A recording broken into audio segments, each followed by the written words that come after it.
불면증으로 며칠째 잠을 잘 자지 못하던 환자가 웬일인지 초저녁부터 잠에 들었습니다. 그런데 정확히 밤 10시가 되자 담당 간호사가 그 깊은 잠에 빠진 사람을 깨우더니 이렇게 말합니다. 일어나세요. 수면제 먹을 시간이에요. 뭔가 이상한 점을 발견하셨나요? 바로 간호사의 태도입니다. 수면제는 잠을 재우려는 목적으로 만들어진 약입니다. 그래서 평소에 수면제를 먹는 환자가 이렇게 깊은 잠에 빠졌다라는 것은 그 약의 효과가 있는 것이고 굳이 깨우지 않고 그냥 놔둬도 되는데 이 간호사는 자기가 해야 될 목표가 있다는 걸 알고 굳이 그 자고 있는 환자를 깨워서 약을 먹이는 이런 모습이 이런 모습이 나타나고 있다는 거죠. 그런데 이러한 간호사의 모습, 우리가 들었을 때 이게 한번 살짝 웃을 수 있는 이런 간호사의 행동이 우리의 삶과 신앙 생활에서도 나타나고 있다는 겁니다. 여러분, 목적을 갖고 살고 계십니까? 아니면 목표를 갖고 살고 계십니까? 비슷한 말 같죠? 목적과 목표, 뭐 다른 게 있겠어? 라고 생각할 수도 있습니다. 그래서 사전적 정의를 이렇게 보면 목적은 실현하려고 하는 일이나 나아가는 방향, 실현하고자 하는 목표의 관념이라고 나와 있고, 목표는 어떤 목적을 이루려고 지향하는 실제적 대상으로 삼음, 행동을 취하여 이루려는 최후의 대상입니다. 단어적 설명을 들어도 뭔 소린지 모릅니다. 내용이 어렵죠? 근데 쉽게 얘기하면 이거죠. 목적이 꿈이라면 그 꿈을 향해 나아가는 과정을 목표라고 생각하시면 됩니다. 그러니까 목표가 큰 개념이라면 목표는 그 안에 있는 이제 개념이 된다는 거죠. 그래서 우리는 목표보다는 더 중요한 목적이 있어야 합니다. 자, 세상은 목표와 목적을 이게 다 얘기하고 있지만 그 중에 강조한다라고 하면 어느 쪽을 더 강조하냐면 바로 목표 중심적인 삶을 강조합니다. 그래서 그동안 어떤 자기개발, 성공학 개론, 인문학 강좌 이런 걸 다 보면은 뭐라고 얘기하냐면 목표를 세우십시오. 그리고 그 목표를 이루려고 준비하시고 그 목표에 맞게 이렇게 여러 가지를 도전해 보라고 얘기합니다. 그래서 그들은 항상 가장 먼저 세우는 게 목표를 세워라라고 말하고 있습니다. 그래서 이게 목표를 정하는 사람은 목표 없이 살아가는 사람보다 그래도 성공할 가능성, 그리고 승리할 가능성, 그리고 어떠한 것들을 이루어 나가는 가능성이 더 크기 때문에 목표를 세우라고 하는 것이고, 이것은 우리도 이미 다 알고 있는 사실입니다. 그런데 우리는 이렇게 세상이 성공하는 비결, 그리고 그 비법을 위해 목표를 세우는 것이 중요한 게 아니라 더 나아가서 이제 신앙인으로서 하나님이 주시는 능력과 그리고 하나님이 주시는 어떤 가치, 그리고 하나님께서 주시는 그 인생, 이거를 뛰어넘어 천국을 경험하는 인생을 만드는 목적을 갖고 살아가는 사람이라는 것입니다. 그래서 세상은 성공이라고 하는 이 목표를 다 가지고 있어서 대부분 거기에 맞춰 살아가고 있습니다. 돈을 많이 벌어야 된다. 아니면 어떤 영향력이 있어야 된다. 또 사람들에게 인정받아야 된다. 또 어떤 명예와 권력도 좀 있으면 좋다. 이게 일반적으로 이제 이야기하는 다양한 목표의 기능입니다. 그리고 그것을 위하여 사람들은 계속 따라 살아가고 있다라는 것이죠. 자, 그렇다면 우리는 어떻습니까? 우리도 세상이 이 목표로 여기는 재물, 영향력, 재능, 시간, 학위, 능력, 명예 얻을 수 있습니다. 그리고 우리도 이걸 위해 기도하고 있다는 거죠. 그런데 이걸로 끝나는 것이 아니라 더 나아가 우리에게는 사명과 비전이라는 목적을 이루어 나가며 살아가야 된다는 겁니다. 그렇다면 세상에서는 목표를 세우라고 이렇게 얘기를 하지만 우리는 목적을 어떻게 세우며 살아가야 될지를 한번 살펴봐야 합니다. 오늘 본문에 나오는 다윗과 골리앗의 싸움, 제가 지난 시간에도 한번 언급했는데요. 이 싸움을 또 한번 이렇게 잘 보시면 이 다윗과 골리앗의 이 1대1 싸움은 스포츠 링 안에서 펼쳐지는 그런 격투가 아니었습니다. 1대1의 싸움이었지만 나라와 나라를 대표하는 싸움이었고, 그리고 그 전쟁에서 패한 건 개인 하나일지 모르지만 그것은 곧 나라의 패배가 되는 중요한 싸움이었습니다. 이런 엄청난 싸움 앞에서 다윗은 골리앗을 왜 쓰러뜨려야 하는지 그 분명한 목적을 가지고 나아갔다라는 것입니다. 골리앗은 그동안 자신의 체격의 우월함, 그것만을 믿고서는 하나님을 무시했습니다. 그리고 부정했고 조롱했습니다. 이때 이스라엘의 백성들의 모습은 어땠습니까? 그 말을 듣고 있을 수밖에 없었다라는 것이죠. 그냥 패배감에 젖어 있었고 열등감에 쌓여서 벌벌 떨고만 있었습니다. 근데 그것이 하루 이틀 있는 게 아니라 계속 그 골리앗의 그런 얘기를 듣고 있음에도 이스라엘 백성들은 아무것도 할 수 없는 모습에 처해 있었다는 거죠. 그때 이제 다윗이 나아간 것입니다. 그리고 그 앞에 나아가 다윗이 외친 선언이 바로 다윗 개인에게도 이 자리에 선 목적을 정확히 표현하고 있습니다. 그래서 우리는 겉보기에는 다윗이 골리앗과 싸워 이기려는 하나의 목표를 가지고 나간 것이라고 생각하지만 정작 다윗은 자신이 그 자리에서 어떤 목적으로 가지고 나왔는지를 말하고 있다는 것이죠. 그래서 먼저 대적에게는 하나님의 살아계심을 선포하기 위하여 이 자리에 나왔음을 이야기합니다. 45절에 다윗이 블레셋 사람에게 이르되 너는 칼과 창과 단창으로 내게 나아오거니와 나는 만군의 여호와의 이름 곧 내가 모욕하는 이스라엘 군대의 하나님의 이름으로 내게 나아가노라 라고 말합니다. 내가 널 이기겠다, 내가 널 반드시 꺾겠어, 이런 그냥 인간적인 말, 그냥 널 이겨버리겠어라는 이런 파이팅 넘치는 말을 하는 것이 아니라 내가 지금 이 자리에 선 목적이 바로 하나님의 이름으로 나아온다라는 것이죠. 우리도 일반적으로 사업을 하다가 실패하거나 어떤 진로가 막히거나 또 취업에서 미끄러지거나 또 질병에 걸리는 연약한 모습으로 살아가면은 세상 사람들은 그때 이제 위로를 하는 척 하지만 한편으로는 또 무시합니다. 또 하나님 믿는다며, 또 신앙생활 열심히 한다며, 너 그렇게 예배 잘 드렸잖아 라고 하면서 또 조롱하기도 하고 비방하는 사람도 있다라는 것이죠. 다윗도 그 부분을, 골리앗의 이 부분을 지적했습니다. 지금 하나님을 모욕하고 있다. 그리고 그런 하나님을 모욕했다라고 말하죠. 그런데 당신이 모욕한 그 이름이 나에게는 무기가 된다라고 다윗은 과감히 말한 것입니다. 그래서 우리도 그 사람들의 어떠한 기독교에 대한 비아냥, 우리의 신앙에 대한 어떠한 조롱, 더 나아가 하나님에 대한 그런 여러 가지 모습들에 대하여 우리를 힘들게 할 때에 도리어 이제 우리도 하나님의 그런 이름, 그들이 우리에게 말하고 있는 그 신앙이 무기가 될 수 있다는 것입니다. 왜냐하면 우리에게 하나님 그 자체가 권능과 살아계심의 증거이며 모든 것이 되시기 때문입니다. 세상은 하나님의 살아계심을 인정하지 않습니다. 그래서 믿지도 않고 관심이 없기 때문에 그렇게 말하고 있다는 것이죠. 그래서 그들에게는 보잘것없고 이렇게 함부로 말해도 그냥 흘러 넘어갈 것처럼 보이는 것이 우리에게는 무기가 되기 때문에, 그리고 우리가 그 하나님의 이름을 붙잡고 살아가는 것이 전부가 되기 때문에 우리는 이것을 통하여 다윗처럼 그 하나님을 믿는 목적을 정확히 달고 살아가야 된다는 것입니다. 그래서 그들에게 말해야 되는 거죠. 너가 지금 그렇게 말하고 있는 하나님, 그리고 내가 이렇게까지 힘들지만 놓지 않고 있는 하나님이 어떤 분임을 정확히 한 번 더 알려주고 짚어줘야 된다는 것입니다. 다음으로 다윗은 이제 무력하게 있는 이스라엘 사람들에게는 하나님의 구원을 자각시켜줬습니다.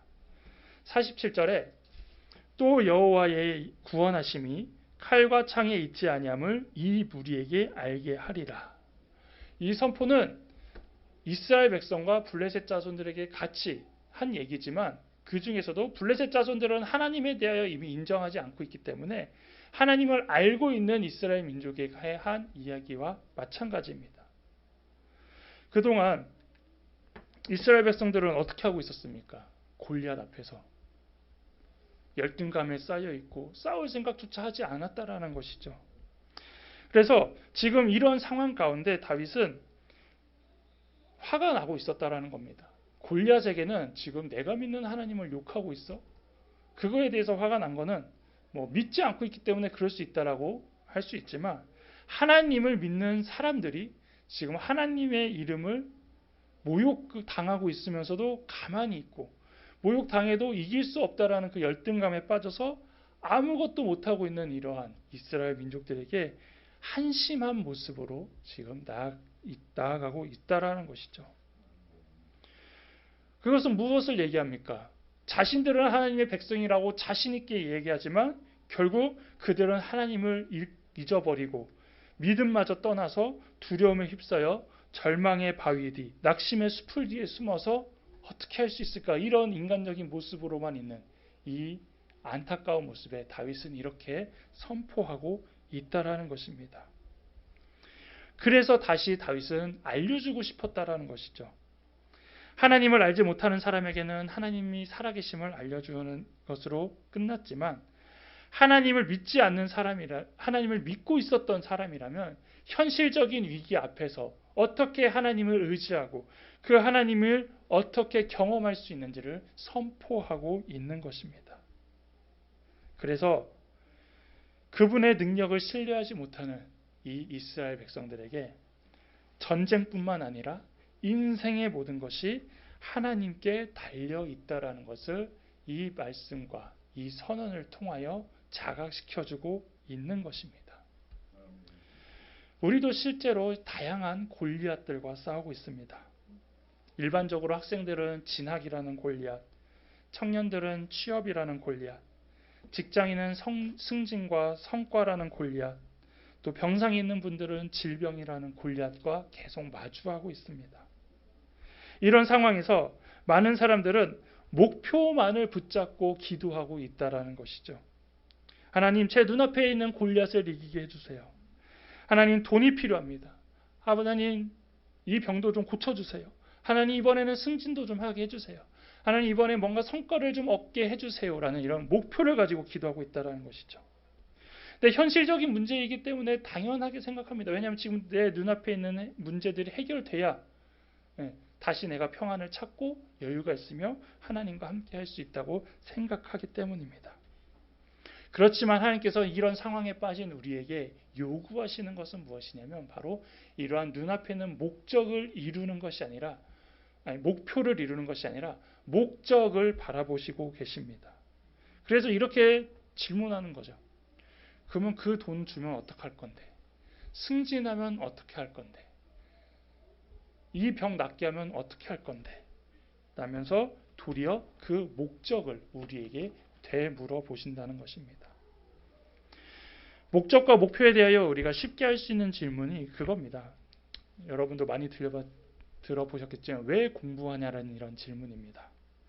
대부분 아이들에게 너 왜 공부해? 질문하면 뭐라고 대답할까요? 엄마가 하라고 그랬어요.부터 시작하겠죠. 그렇잖아요. 자기 되게 하기 싫잖아요. 하기 싫은데 엄마가 하래요. 이게 이제 원초적인 질문인데, 이제 조금 이제 학년이 높아가면은 그거죠. 무슨 대학을 가기 위해서, 그리고 뭐 성공하기 위해서, 그리고 어떤 직업을 갖기 위해서는 이 공부를 해야 된다. 이런 대답을 한다는 거예요. 근데 그 답이 어떻습니까? 목표에 있다라는 겁니다. 학교라는 목표, 아니면 직업이라는 목표에 가지고 되고 있다라는 거죠. 그래서 이것을 뭐라고 얘기하냐면 이제 공부의 목표이지 목적이 될 수 없다라는 겁니다. 그래서 이 공부의 목적이 되려면 이제 어떻게 되는 것이냐? 이 공부를 했을 때 어떠한 일을 할 수 있는지, 목표를 뛰어넘어서 그 이상 어떤 방향으로 살아갈 수 있는지까지가 나와야 이제 공부의 목적이 될 수 있다라는 겁니다. 그래서 믿음의 사람들도 마찬가지입니다. 비전을 목표라고 생각하지 않고 비전을 목적으로 갖고 있어야 된다라는 겁니다. 그런데 목표를 갖고 있는 사람들은 어떻게 생각하냐면 그 결과에 따라서 이제 좌지우지 된다라는 겁니다. 목표를 이룬 사람은 이제 그 목표를 이뤘기 때문에 헛헛하고 허무한 생각이 이제 듭니다. 난 이제 뭐 하지? 이제 남들대로 해서 뭐 유명한 대학도 가고 직업도 가졌는데 이제 뭐 하지? 이제 이런 모습으로 가는 거고, 이제 실패한 사람은 내가 꼭 이걸 계속 해야 되나? 내 길은 다른 것이 아닐까? 이러면서 계속 좌절하고 또 절망하고 고민하는 걸로만 이제 계속 그렇게 이제 시간을 보내면서 간다라는 것이죠. 그래서 목표 중심적으로 살면 성공을 해도 문제고 또 그거를 이루지 못해도 문제가 되는 삶을 살게 됩니다. 고린도전서 9장 26절에 그러므로 나는 다름질하기를 향방 없는 것 같이 아니하고 싸우기를 허공을 치는 것 같이 아니하며 라고 말하는 것인데, 이것은 인생의 성공 또는 영적 승리를 꿈꾸는 사람은 분명한 목적이 있다라는 것입니다. 즉 내가 지금 하고 있는 이것이 헛된 것이 아니라는 겁니다. 어떤 목적이 있기 때문에 이것도 반드시 도움이 될 것이고, 지금 내가 이렇게 하고 있는 이 모습조차도 반드시 나중에 쓰임 받는 모습이 될 것이라고 얘기를 하고 있는 것입니다. 그래서 목표만을 위해 사는 사람은 절망과 낙심을 반드시 하게 되어 있습니다. 왜냐하면 인생은 퍼펙트가 없기 때문에 정말 승승장구라고 해서 딱딱딱 빨리 이루어지는 것 같아도 그 사람은 반드시 그 안에 실패를 한 번씩 맛보고 그 실패가 적었을 뿐이지 실패 없는 인생은 아니기 때문입니다.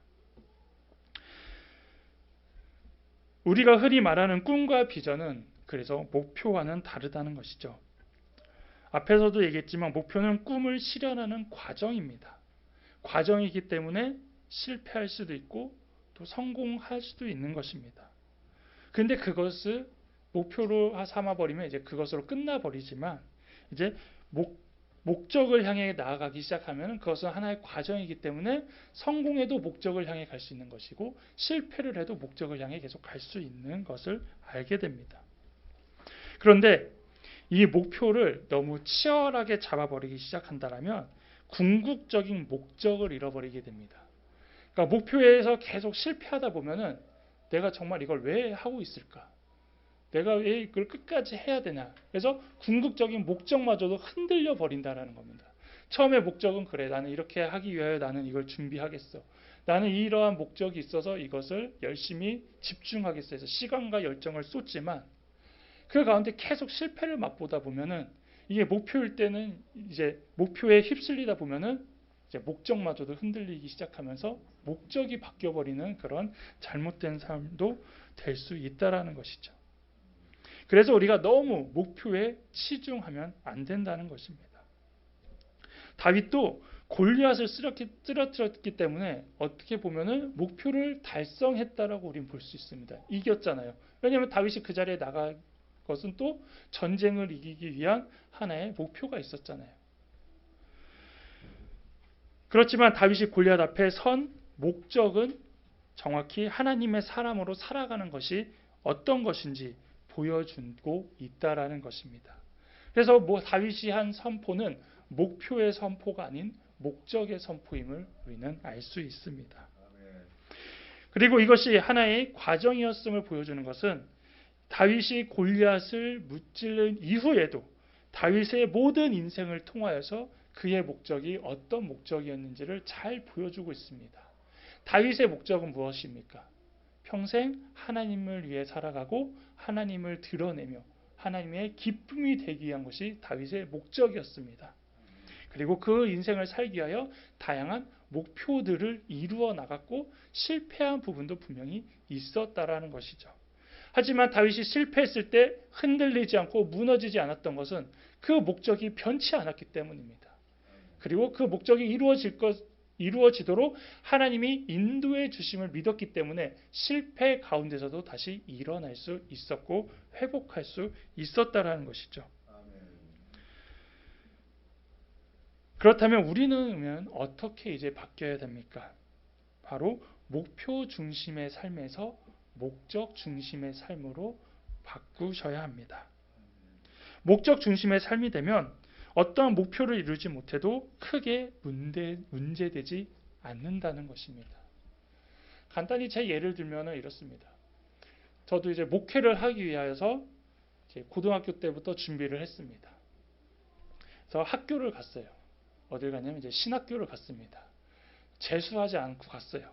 뭐 고등학생이 대학교 갈 때 재수하지 않는 것만 해도 나름의 성공을 한 거잖아요. 그래서 이제 무난히 갔습니다. 이제 어디서가 걸림돌이 됐냐?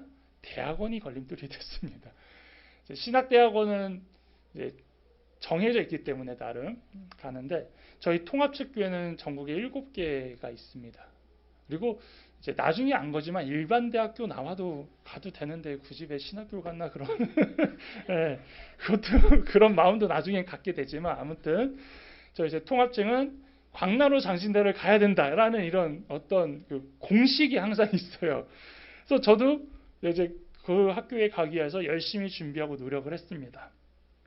꼭 거기를 가야 된다고 항상 얘기를 해왔거든요, 주위에서도. 그래서 무려 5년간 준비를 했습니다. 5년간 준비했다라는 건 5년 준비해서 시험 본 게 아니라 5번 떨어졌던 얘기입니다.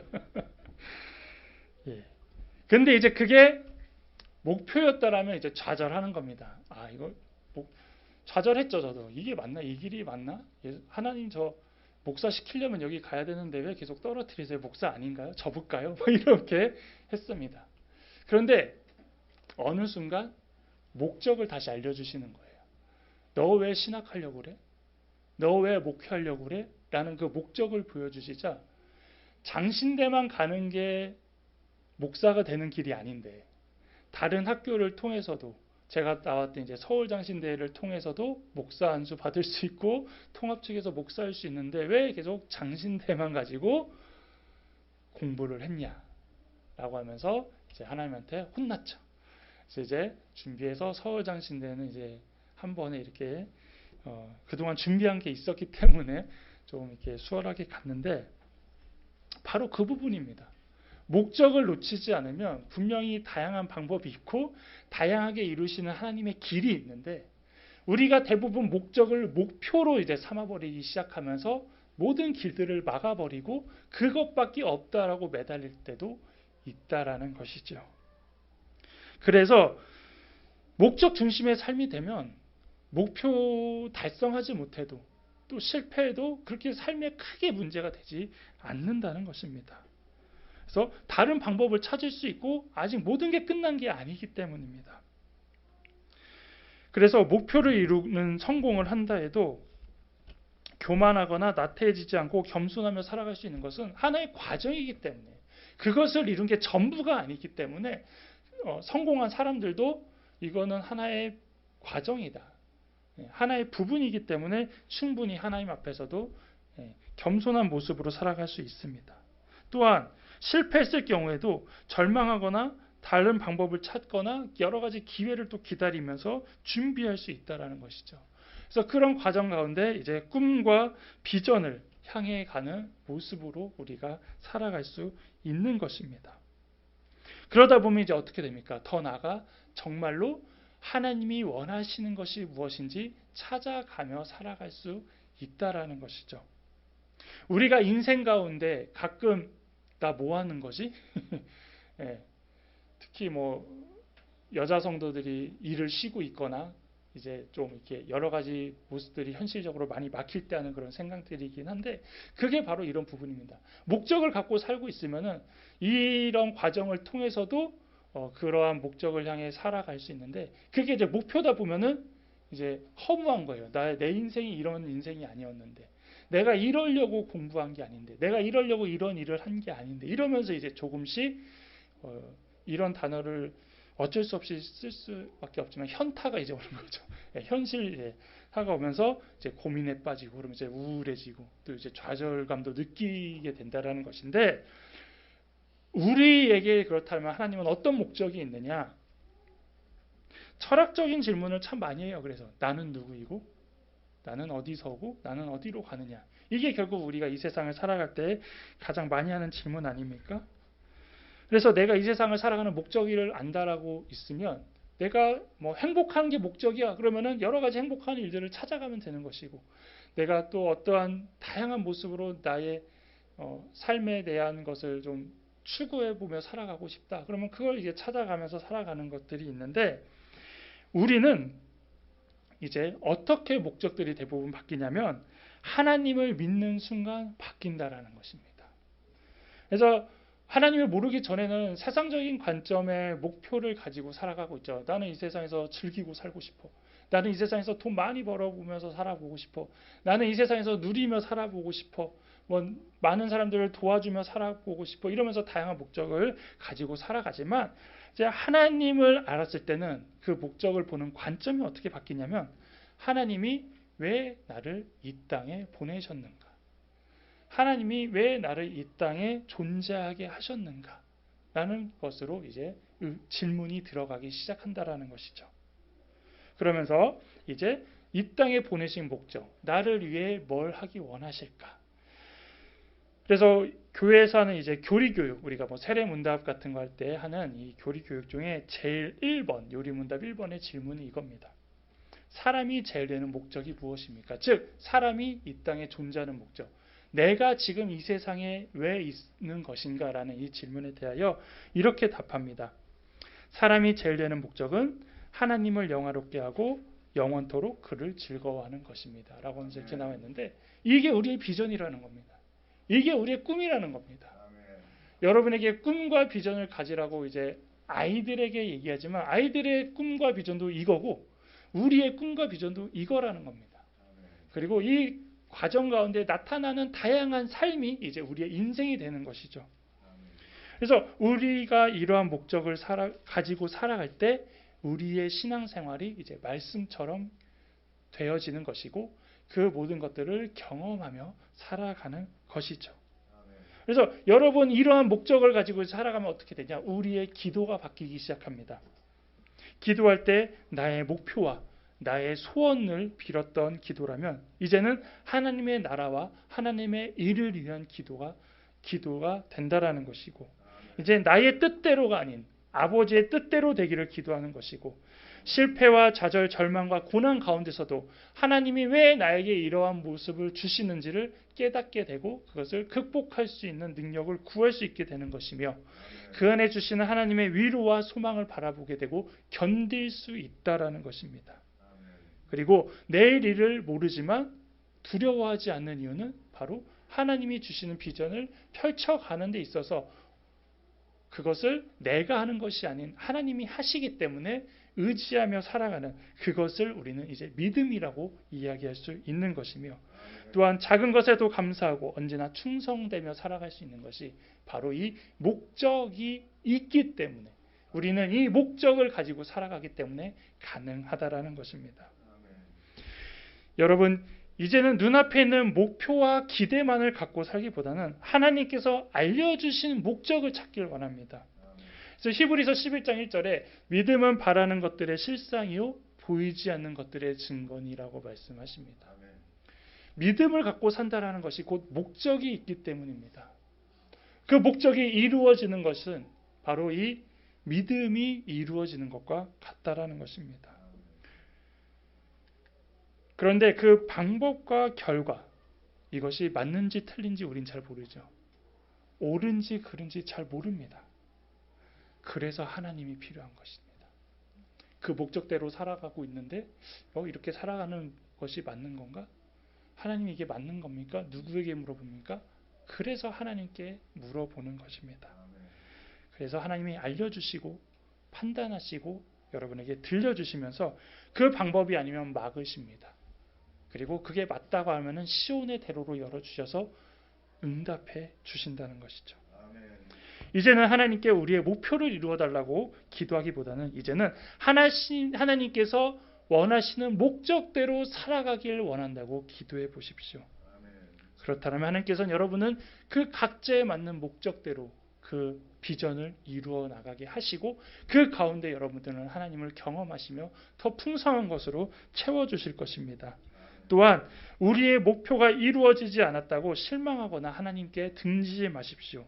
그것은 내 목표일 뿐이지 하나님의 목적이 아닌 경우가 많이 있습니다. 그래서 이러한 모습으로 하나님의 영광을 가리지 마십시오. 이제는 하나님께서 여러분에게 주신 인생의 목적대로 끝까지 하나님의 선하시고 기뻐하시고 온전하신 뜻대로 살아가는 여러분 되시기를 바랍니다.